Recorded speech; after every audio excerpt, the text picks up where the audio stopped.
श्री संबित्रा अशोक जी, बहुत सारे दर्शकों ने पूछा है कि जिस प्रकार से बीजेपी के का जो संगठन है, एनडीए है, उसके घटक दल धीरे धीरे उसका साथ छोड़ते जा रहे हैं, तो क्या आपको लगता है कि 2019 तक एनडीए एकजुट रह पाएगा? देखिए, बीजेपी के सहयोगी दल कोई भी उनका साथ नहीं छोड़ रहा है, लेकिन जब भी एक परिवार में कोई उत्सव होता है या महोत्सव होता है तो उसमें फूफा और जीजा जो है रूठ जाते हैं। वो इसलिए रूठते हैं कि वो अपनी अहमियत बताना चाहते हैं। बिल्कुल वैसा ही आपको देखने को मिलेगा, लेकिन रूठा हुआ कोई नहीं है। सबको नए सूट मिल जाएंगे, सब खुश रहेंगे।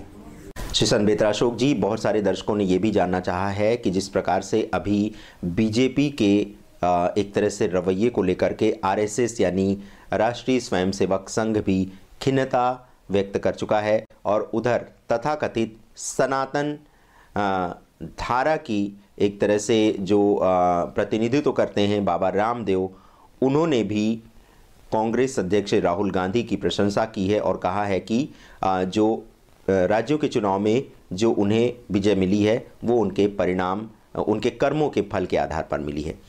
तो क्या आपको लगता है कि बाबा रामदेव अभी से ये आभास कर चुके हैं कि अगर कांग्रेस की सरकार आती है तो वही इतिहास एक बार पुनः दोहराया जा सकता है?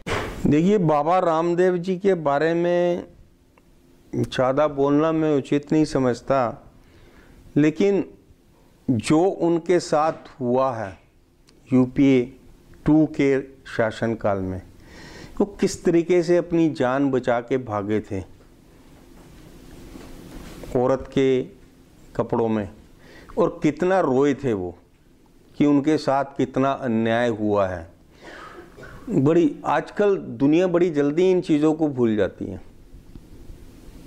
वो किस मुंह से, किस मानसिकता से कांग्रेस के फेवर की बात करते हैं।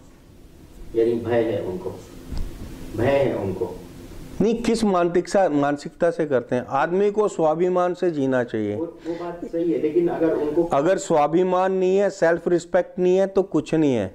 इतनी बेइज्जती होने के बावजूद अगर वो ऐसी बातें कर रहे हैं तो वो सारी बातें जो हैं फिर रिपीट होंगी उनके लिए। लेकिन हमारा इसी से जुड़ा प्रश्न ये है कि कहीं वो उस भय के कारण तो कांग्रेस के समर्थन में नहीं बोल रहे हैं, क्योंकि उनको पता है कि अगर कहीं ये सरकार आ जाती है तो उनका जीना मुश्किल हो जाएगा। देखिए, पूत के पांव जो है ना पालने में नजर आ जाते हैं।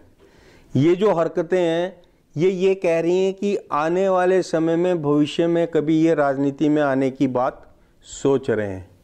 हमारा यही आपसे प्रश्न था कि क्या उनको लगता है कि कांग्रेस समर्थन से जो सरकार आती है वो अगर आएगी तो उनके विरुद्ध कार्रवाई कर सकती है, और इसीलिए वो कांग्रेस के लिए अभी से फील्डिंग कर रहे हैं कि देखिए, अगर आपका दामन पाक है, साफ है, तो आपको ऐसा सोचना नहीं चाहिए। सबसे पहले देश है, सबसे पहले राष्ट्र है। राष्ट्र का जो धर्म है, हिंदुत्व है। आप सन्यासियों के कपड़े पहनते हैं, दिमाग से भी सन्यासी होने चाहिए, बिजनेसमैन नहीं होने चाहिए। ये बात बिजनेसमैन सोचता है या राजनीतिज्ञ सोचता है कि मेरे को किधर जाना है? लेकिन वो राजनीतिक मतलब वो सन्यासी के भेष में राजनेता हैं एक तरह से, तो फिर वो उनका जवाब मिल जाएगा।